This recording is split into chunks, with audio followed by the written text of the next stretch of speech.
Welcome to the New School of Marketing podcast, the place for smart, simple strategies that will amplify your business results. Sharing practical tips, insider knowledge, and actionable advice because marketing is something that every business owner can do. Now, let's get started. Introducing your host, Bianca McKenzie, mum, lover of snow sports, camping, horse riding, and in-demand launch strategist and Facebook advertising knowledge bank. Hey, how are you? Thanks so much for tuning into this episode of the New School of Marketing podcast. Summer is still in full swing here and school has started again. Now, not that I really know much about the school year as my little one is still in daycare, but we live right across the gate from a primary school. So it's a little bit noisier and busier in the mornings and afternoons. And you know what? It's been so quiet over the holidays. And it's interesting that when it's noisy, I miss the quiet. And when it's quiet, I miss the kids' noise in the background. I know it's because my office is in a study and I don't have the option to shut a door and make it quieter. But I guess it's all part of working from home as a business owner. I have my doggies around me. There's always noise happening. And something else that is part of being a business owner is numbers. I know I probably lost you right there. Numbers are not always sexy and they are important. And today I want to talk about Facebook advertising numbers in particular. So when you start running Facebook ads or Instagram ads, you'll be getting tons of data that you might not quite understand or know what to do with. So I'd like to talk about which Facebook advertising metrics you need to watch. Of course, it all depends on what you're trying to achieve with your ads and how you have set them up. But we'll go through a few scenarios that will help you understand your numbers better. Let's first look at an e-commerce business, so an online store selling physical products. The first thing you need to know is that Facebook ads amplify. So whatever is happening in your business can be amplified by Facebook ads. If you have a business that has been around for a while but isn't selling anything, you'll need to find out why this is happening before you dive into Facebook ads. You can use Facebook ads to speed up the process and find out a little bit more, but you might be wasting your money. So that's why I'm saying that you need to look at why this is happening before you dive into Facebook ads. If you have a business that's brand new, you can use Facebook ads, but you need to know that your first few rounds of ads may not give you a return on ad spend. Instead, it will give you data that you can use to improve your store so that you can invest confidently in ads that will give you a return on ad spend.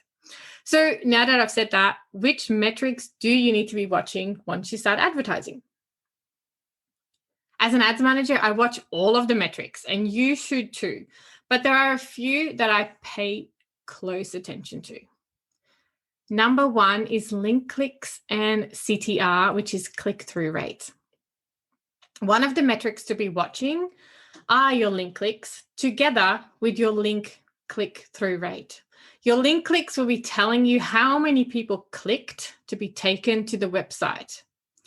And the link clicks mean that your ads are working because they are interesting enough for people to want to find out more and visit your store. So link clicks alone, though, are not enough. You also want to be looking at the CTR, which is also called link click-through rate or click-through rate, which means the percentage of times people saw the ad and performed a link click. In an ideal world, your CTR is at least 1% or higher. If it's lower, you want to revisit your audience targeting or your creative because people aren't drawn to click on your ad. And like I said, if you are getting link clicks from your ads, it means that your ads are working in a way because they are bringing people to your website. The other metric that I look at is ads to cart. So the next one is ads to cart. So based on the link clicks, I want to know how many ads to cart there were, and if this falls within an industry benchmark. There are benchmarks that we monitor, and based on the benchmarks, we know what an acceptable add to cart rate is, but also what an acceptable abandoned cart rate would be. And if the numbers fall outside the benchmarks, we look at what's going on and how we can fix things. So for example, if you're getting a low number of ads to cart, but a high number of clicks to the website, it could be that we're targeting the wrong audience, or that the ads don't give a good idea of what the person clicking might find once they land on the website. So all of this data gives us lots of different insights. And there are, like I said, benchmarks. To find out benchmarks for your industry, simply type in Google e-commerce benchmarks and then your industry name or industry area. There are always benchmarks for adds to cart, abandoned cart rates. The next metric I look at is the number of purchases. So it all ties in with the benchmarks and knowing how many adds to cart resulted into purchases. I also look at the number of purchases versus the number of clicks and work out the conversion rate of the ads. I want to see a similar or higher conversion rate as the website shows us. For example, in Shopify, you get to see what the store's conversion rate is in the analytics section. I look at the store's conversion rate over a period of, say, 3 to 6 months, and ideally it's over 2% conversion. But sometimes that's not achievable. Anyway, when running ads, you want to see a similar or ideally higher conversion rate from clicks to purchases. So that's a really important metric to look at, the number of purchases. Another metric is ROAS, return on ad spend. So if you've been researching Facebook ads, you might have come across the term ROAS, and it stands for return on ad spend. It's the equivalent of ROI, or return on investment, but a term that's used in the advertising world. Basically, it means that you're getting money in return for your advertising efforts in an ideal world where your ads are working. You'll see a positive return on ad spend. A return on ad spend of 2 times means that for every $1 you spend, you get $2 in return. A return on ad spend of 4 times means that for every $1 you spend, you get $4 in return, etc. So a ROAS is different for every business, but obviously the higher the ROAS, the better your returns. So monitor your ROAS as well. The next metric I look at is the purchase conversion value. So while the number of purchases is important, I find it more important to know how much money it's bringing in return. So ROAS shows us how many times the ad spend is returning, but the purchase conversion value shows us how many dollars in the ads have generated. So it's a really fun number to look at because that is the money that my clients are, bringing in. I also look at the purchase conversion rate. So the purchase conversion rate isn't a standard metric inside of the Facebook Ads Manager dashboard, but you can set up a custom metric for it. And the conversion rate can be based on a number of things. So it's entirely up to you to determine how you will calculate the conversion. I generally look at the conversion rate from link click to purchase, but you could also look at the conversion rate from add to cart to purchase. So there's different rates in the whole conversion rate spectrum. It's a great metric to measure, and I'm always thinking of ways to improve conversion for my clients. So these are the metrics to be watching for an e-commerce advertising campaign. I'll do a quick recap. So number 1, link clicks and CTR, click-through rate. Number 2, adds to cart. Number 3, purchases. Number 4, ROAS, or return on ad spend. Number 5, purchase conversion value. And number 6, purchase conversion rate. Now, when you're advertising a service-based business or to sell digital products and courses, the approach is slightly different.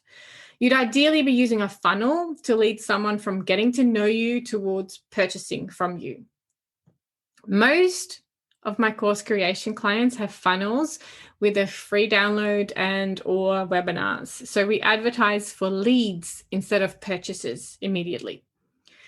In this case, we'll be looking at the following metrics in addition to the previously mentioned metrics. So e-commerce metrics are still very relevant for the purchase section of someone's funnel, but we start with something else.